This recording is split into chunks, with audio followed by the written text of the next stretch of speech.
This week on the BackTable Podcast.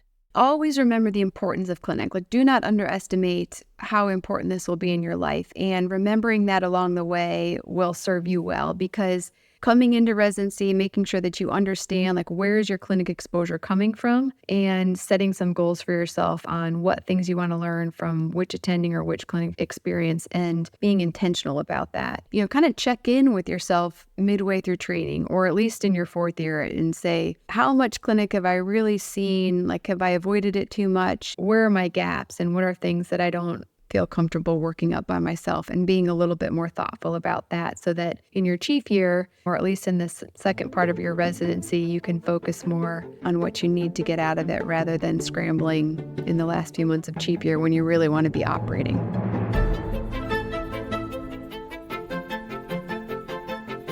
Hello, everyone, and welcome back to BackTable Uro, your source for all things urology. I'm your host, Dr. Gina Bottolato from Columbia University in New York.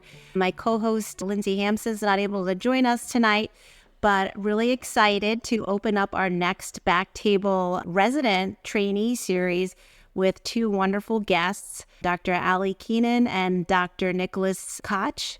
Dr. Keenan, Allie, I'm going to have you introduce yourself first. Tell us about yourself. Yeah. My name is Allison Keenan. I am faculty right now at Levine Children's Hospital in Charlotte. We're part of Atrium Health, also affiliated with Wake Forest University. I did my training in Indiana, and then I did fellowship there as well at Riley Children's Hospital. And then I spent some time at University of Wisconsin and came back home to North Carolina. Awesome. Nick, tell us about yourself. Sounds like you're rounding out your training, graduating soon. Yeah, we're getting close. I grew up in Raleigh, North Carolina. I went to University of South Carolina for undergrad, ultimately UNC for medical school in Chapel Hill, and then I was lucky enough to match here at Charlotte, and it's been a great 3.25 years so far, and coming up on the end. Do you know what you're going to be doing when you graduate yet, or not yet? Question of the hour for sure. Dr. Keenan's helping persuade me into a life of pediatrics, so we'll see how things go.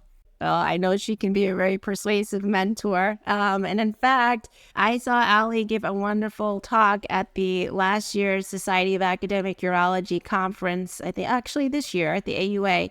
And it was about a really important topic in residency training that we really don't talk very much about, which is the importance of outpatient resident education. Oftentimes we focus on surgical training, which obviously is very important. But Allie, you really focused on the importance of this and ways to make this more impactful and meaningful. I wanted to first just ask, what did you find as part of your research about outpatient resident education in urology? Well, I'd say the first thing I found was very little, to be honest. And once I started kind of digging into it a little bit, I was most shocked by how little kind of research or data there is out there to drive how we teach residents to be outpatient physicians. And I think that surprised me, just because, we know on the other side of training, it's such a huge part of all of our jobs. And I think, honestly, in some ways, the most important part of our jobs, because that's where our surgical cases come from. So the first thing I found was just that there is not much information or literature out there to guide how we train residents or what the best way to do it is. And the second thing I found was that the data that does exist sort of shows that there's many different models, and we all kind of use some version of sort of, 3 or 4 categories of things. And none of them seem to really fit what residents are asking for on the flip side. And so the few studies that are out there that look at what residents want or what trainees want, not just necessarily urology residents, but surgical residents, is continuity. And none of the models that we use offer continuity very well. And so I think those were the 2 big take-home points that I found initially. Yeah, so true. And then we'll stick with you, Allie, and then get a Nick's perspective on this. What are the most important reasons you kind of tell your residents, talk to your residents, particularly junior residents, about why they should get involved in clinic and get involved early and maintain that involvement towards the end of their training as well? Well, I think the first thing I tell them is that invariably the phone calls that we get from trainees that have just graduated are clinic questions. I mean, I do peds, so it's a little bit different, but the other faculty that you talk to, the questions that trainees call for, especially in the first year or two of practice, are like, I just saw this in clinic. What do I do? How do I work this up? Or like, what's the next step? Or did I do the right thing? Occasionally you get phone calls about surgical things, but those get so kind of ingrained in, muscle memory, so to speak, through your surgical residency that you don't ask those questions as much. And also, your first couple years in practice, you tend not to be operating as much as you will later on. And so the first thing I tell residents is that you need to pay attention now, because the questions you will have pertain to this. And it's not sexy, it's not glamorous, it doesn't feel like the cool thing to do, but it's really important. The other thing I tell them is that paying attention to what your faculty are doing, good and bad, will help you kind of file away the things that you need to do or not do when you get to the other side, so that you can start off on the right foot, rather than, getting 6 months into practice and realizing I'm doing this all wrong, my clinic is a disaster, and having to start over in good habits. Yeah, getting those perspectives on what works, things that you admire, things you want to replicate in your career, and things that you definitely don't, and seeing your faculty manage different patients who are coming in with different expectations for the visit is also so important. So Nick, as Ali was saying, this is not necessarily coming into work, rearing to go to clinic. This is, there's a different level of excitement, I think, for residents or day in the clinic versus a day in the OR. Where do you think are barriers to residents getting involved in clinic? And now, what is your perspective on why it's important to take these clinic rotations and experiences seriously? Yeah, absolutely. I think primarily, I think one, residents, like you said, we are coming in hoping to learn how to operate because we think that is what our job will be. And we want to know how to do everything when we get into training, even though we're told all the time that we will just have the very basics of how to even do those, procedures, and those things will change. But then as far as clinic goes, you do feel at times like you're hopping in somebody else's life, that you're kind of jumping into the middle of a relationship, or you are, just kind of there in passing while they're establishing a relationship with your attending for whatever it is they're seeking care for. And so I think those things can put you on the outside a little bit, knowing that you don't have either ownership or autonomy, or, just that you're going to be there and you want to do the best you can for that person, for your attending, to help that go smoothly. But in the end, you're probably not going to be the person who ends up operating on them. You might be, but that's more of a coincidence. And then ultimately later on, it could be one of your other co-residents or someone else that's in that case, or if they even go that way. So I think those were the initial barriers for sure that we've seen from our perspective. Yeah. I think you brought up a lot of good points there, Nick, and I want to turn it back to Ali as we talk about effective teaching methods in the clinic, this idea. So Ali, what are effective teaching methods to overcome those issues where a resident may not feel like they have a sense of ownership because they're kind of interjecting themselves in a different attending's clinic, or autonomy? How have you overcome that? What are ways to be effective teachers in outpatient settings? Well, I think Nick's most important point is just that feeling like you're jumping into the middle of a relationship thing. And that gets back to, residents wanting continuity. And that's part of why, we sort of changed our clinic teaching model. But I think one thing we can all do, or all, programs can do, or attendings can do, is consider that and keep it front of mind. And so maybe taking a step back and saying, well, I know you're just seeing this patient today, but let me just tell you how something else has gone before this and what I expect to happen on the back end, so that you can kind of bracket that visit a little bit for them in a way that makes it feel a little bit more longitudinal, even though they're not going to be participating. The other thing that I think that is important, or can be done by anybody, is, looking through your clinic day, and, maybe the important thing isn't to just send the resident to see all the new consults. And I think that that's what we have a habit of doing. But maybe you say, okay, today let's focus on post-op prostatectomy care. And we're going to think about, what are you doing in your first 2 or 3 visits after prostatectomy?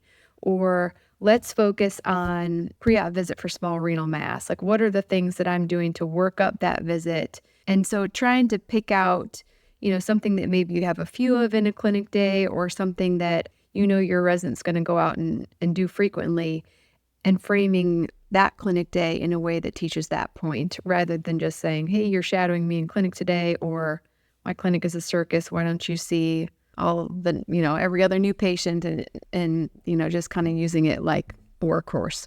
Yeah, that's great. Those are great points. Just kind of focusing on something for the day, honing in on a theme, or asking what their goal is and allow that to, become the theme. And kind of going back to your point, Nick, of how to get a sense of ownership. Sometimes I'll just say to the patient, this is Dr. So-and-so. They are working with me today. I really am grateful for their help. They're going to talk to you, and then I'll come in as well. It's like to bridge that gap, let them know that we're a team. And so increase the patient's level of comfort. And as Allie's saying, like giving you the kind of the background history for the follow-up patients. Nick, is there anything else you would want to add of effective teaching methods that you've seen in clinic? Things that you've seen, you're like, oh, that was a great day in clinic. I'm so glad. I learned so much. Yeah, I think a couple things I've seen, certainly either myself or even when we have, AIs and they come in and talk to us about a day they've had in clinic with people or other medical students or younger residents. But even just to Dr. Keenan's point, when you're focusing on one specific aspect, so a lot of times you go get an attendant, like, you know what, see new consults, prep their charts and all that stuff. One, it allows you to focus in on what you're doing. You get to get the history, try to formulate a plan in your mind and try to do all that. But as you start to progress more on in training, and I'm sure as you get into practice, obviously there's a lot that goes on post initial workup and certainly post surgery and management for years that on end. So finding ways to have, change your flow of clinic to say, okay, well, I actually don't know what I'm going to talk to this person about, maybe fresh in my mind on somebody who we took a renal mass out of them 2 years ago, and at what point in surveillance, post-operatively were we at to see for recurrences and other things. Those are things that help anchor your learning in your mind of, I saw this clinic patient, this was their initial stage in pathology, and this is what it is. That helps that, when you get to your in-service exam, you have an actual real-world example to tie it into, whereas you'll miss that if you're, only seeing new people and worrying about your workup, because that's certainly not the end of any relationship. And so changing how you may, workflow with your attending, knowing how you've kind of approached things in the past, but trying to adjust is certainly a salient point. Yeah, and just what you're saying, like when you're taking your exams, your written exams, your oral exams, you'll never remember something as well as if you take care of a patient with that very problem.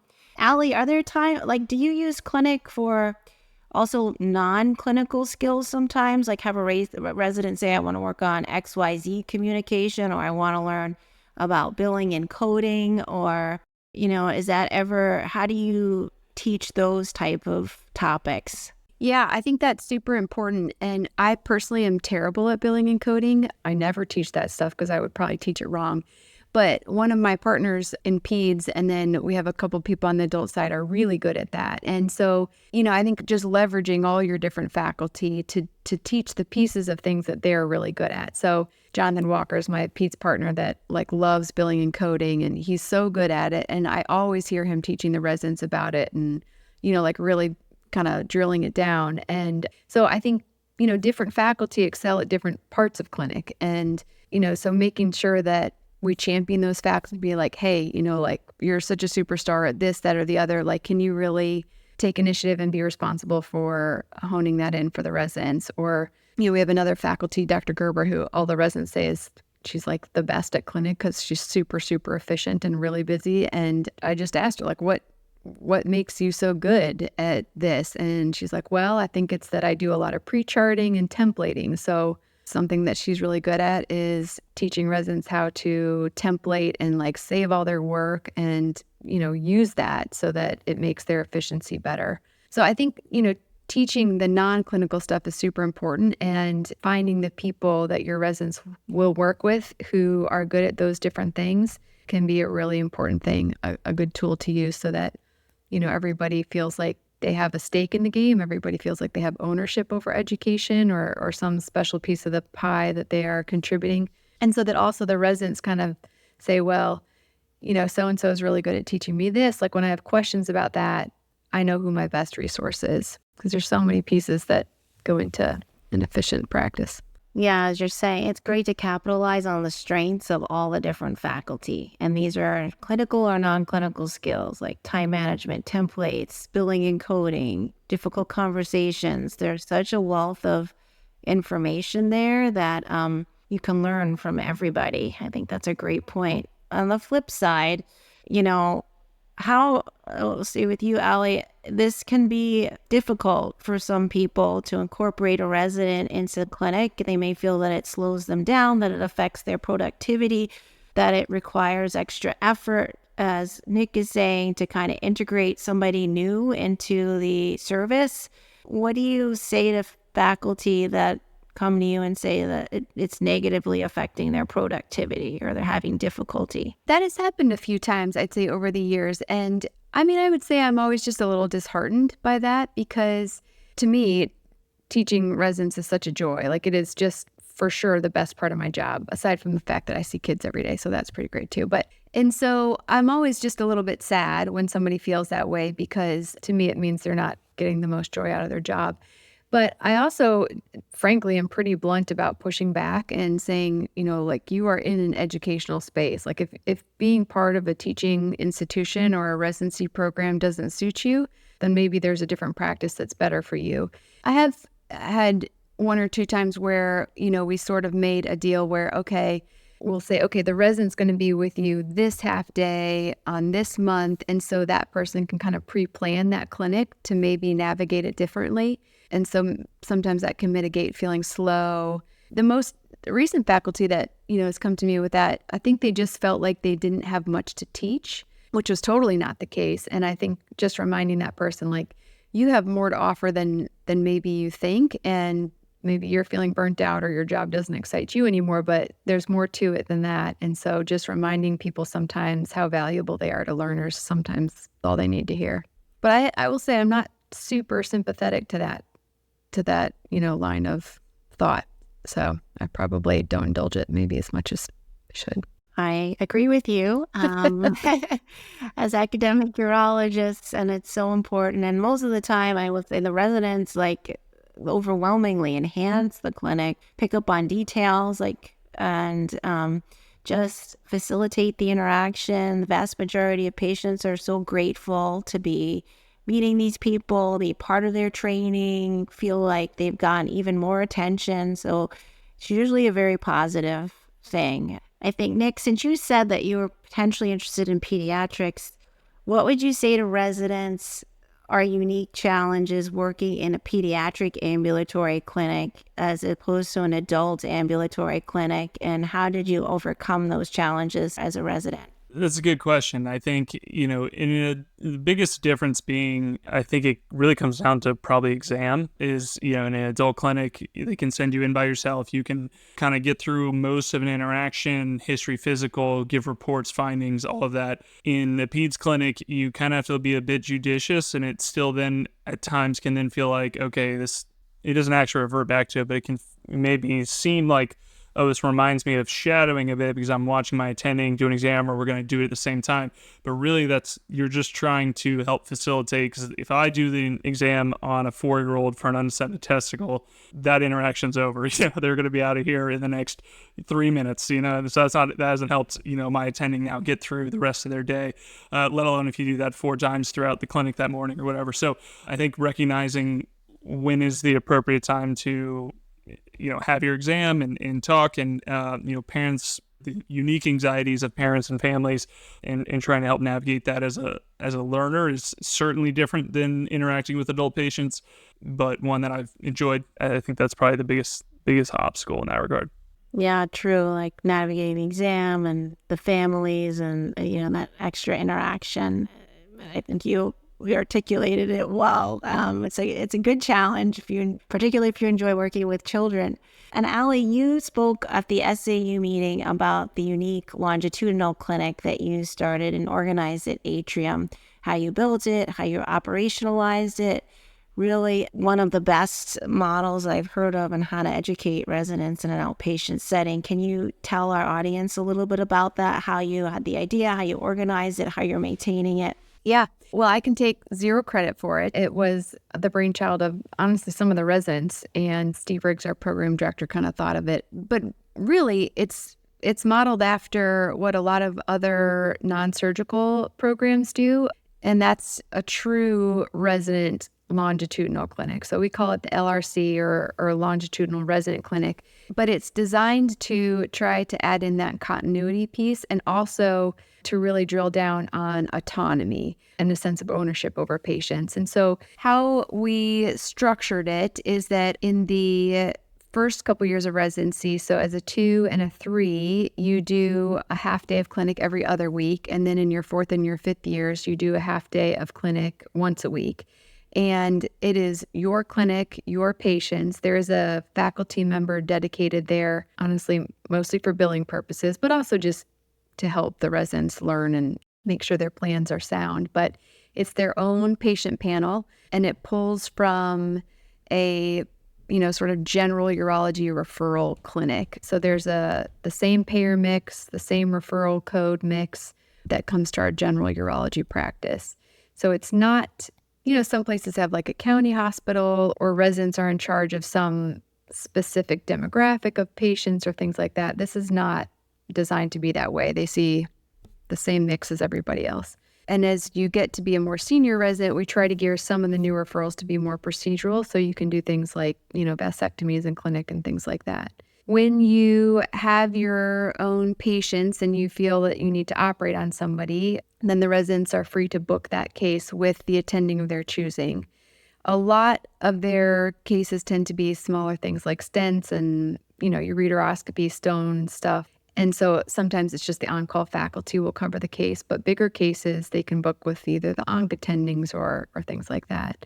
Things that we found to be kind of key features were some of the, sort of supportive things about a clinic. So having a dedicated MA and nurse that kind of supports the clinic, making sure that there is good buy-in from the clinic staff so that they understand Dr. Koch is their doctor. It's not the faculty member who is sort of affiliated with clinic that day. And so return visits need to be scheduled, on Nick's panel, not on random resident X panel. It's not just a resident clinic, it's Nick's clinic. So buy-in from all of the sort of stakeholders was important in getting it going. But now I think it's really been, something we're super proud of, and I hope something that the residents are enjoying or at least gaining something from. Yeah, Nick, do you want to weigh in about your experience working in the longitudinal clinic? Absolutely. It is something I came into. We start, as Dr. Keenan said, we essentially start second year. So once you finish intern year and you're fully on urology service, you start in week 1. I believe they started me with 5 patients for an afternoon, and it took me all of the afternoon to take their histories and talk to them and work them up and talk to Dr. Geis, our attending, about them. He's essentially clinic now with almost, non-operative attending, but he knows more about urology. I tell you, he's forgotten more about urology than I'll ever know, it feels like. So he guides us through it. And then as you get a bit more efficient and, you start to know your workups for common things, your complement gets larger. I think me and my chief both have 8 and with a couple flex spots. We tend to end up having probably anywhere between 7 and 10 patients booked per half day to go through and talk about. And as Dr. Keenan said, I think the biggest part is ownership and autonomy. That is absolutely, I think, what it taught me. And it is lab results come to your inbox. Their patient communications come to your inbox. You are answering the questions. You're calling back their path results. You are doing all of these things because someone else won't, because it's yours. And so I think it is, I think it's taught me and our group that when trusted with this, we come through because we know that's our patient, and it's been incredibly valuable. And I certainly I think we've all had our anxieties about it at times, but I've really enjoyed it. I've booked cases, like Dr. Keenan said, I've done everything from just simple stone cases to big complex operatives. I have a redo pyeloplasty with one of my attendings, I believe next month on a patient. So it has been kind of all over the gamut. And so I've had my ups and downs with it, I think, but it is ultimately valuable. Like my former chief, Sam, is the one who advocated for the senior residents to go to doing LRC once per week. And I can tell you personally that I texted him after 2 weeks and said, I will never forgive you for doing this to me. And then I got a month and a half in of having it every week. And I saw his wisdom, and I was like, you know what, this is actually much better. Because when we had it every other week, you try to book a follow-up for someone, it's like, well, I'm only here every other week, and it just doesn't work very well. And you see someone, the nice thing about this is that if I'm on call or someone else is, and I see someone in the ED, we talk about things, I'm like, well, I can get them into clinic. I literally book them into my own space. I can then do their follow-up procedure. I can then follow long-term, do their metabolic workup for a stone and do all those things. It just gives you more flexibility and hopefully is, I would think, a bit more representative of what practice would be like.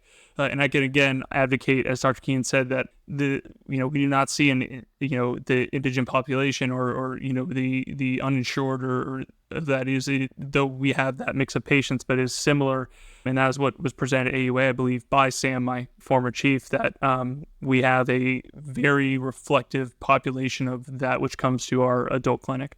Yeah, that sounds like a great model. And you'll be, even that much more prepared for independent practice will make that transition that much easier. So Nick brought up access, which is facilitated.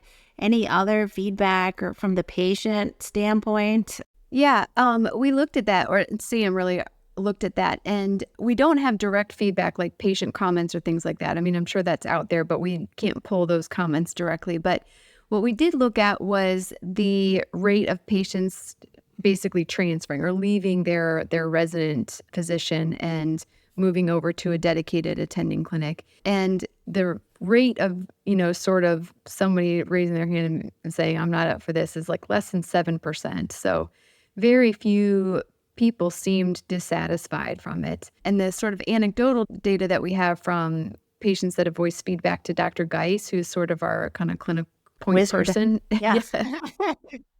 have been that they, to some degree, feel better seen, to use kind of lingo, than many physician clinics, because I think the residents have a little more time, are perhaps a little more thoughtful about things because they're having to think about it more, honestly. And so our feedback has been overwhelmingly positive, and I think more so than we expected. When we started the clinic, we sort of expected that, probably half these patients are going to be unhappy and want to see, a real doctor or something like that. And that has not been the experience at all, surprisingly, which has been great. That's great. They want to be heard. They want to be seen when they want to be seen. They want someone that's responsive, and that's what means most to them. So the residents can give them all that. So really compelling, example of what clinic could be. What would you say, I guess we'll start with you, Nick, or maybe Allie, if you're a resident, most residency programs don't have something like this. So maybe this will be kind of our parting words. What advice would you give? I'll give each of you a chance to answer this, for residents on how to meaningfully engage in clinic, regardless of what the structure of their residency is. So many of them may have just like a highlight reel where you're in so-and-so's clinic today and you're in so-and-so's tomorrow. What advice would you give to them? We'll start with you, Allie.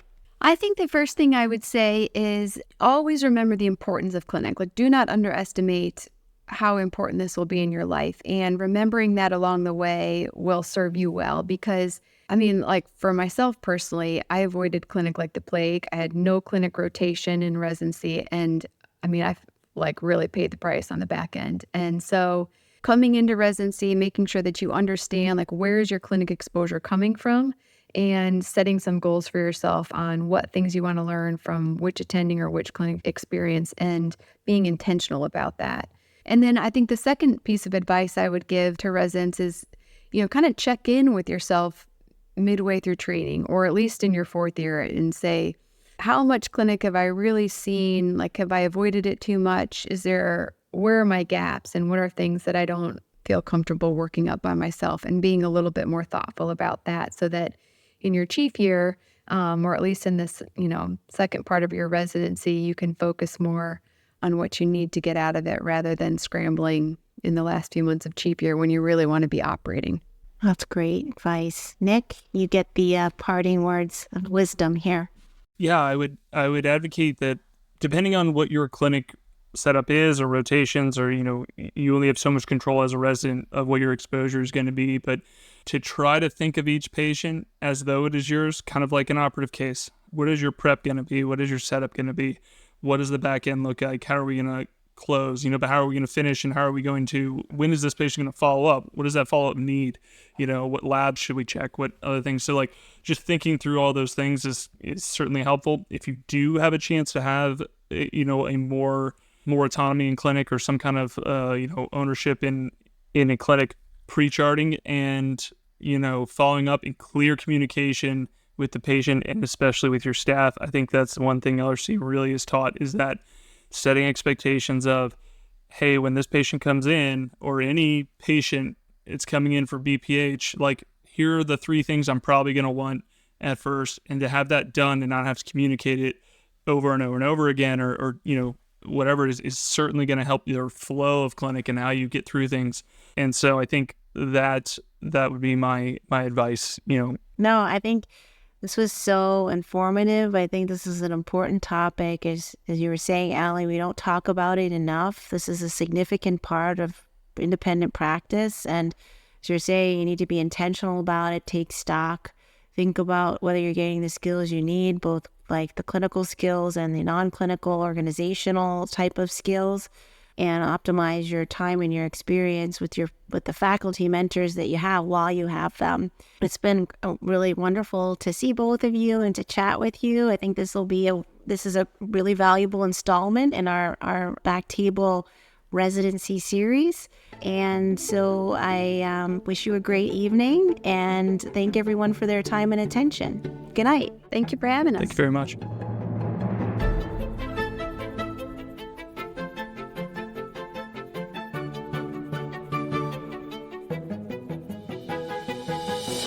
Thank you so much for listening.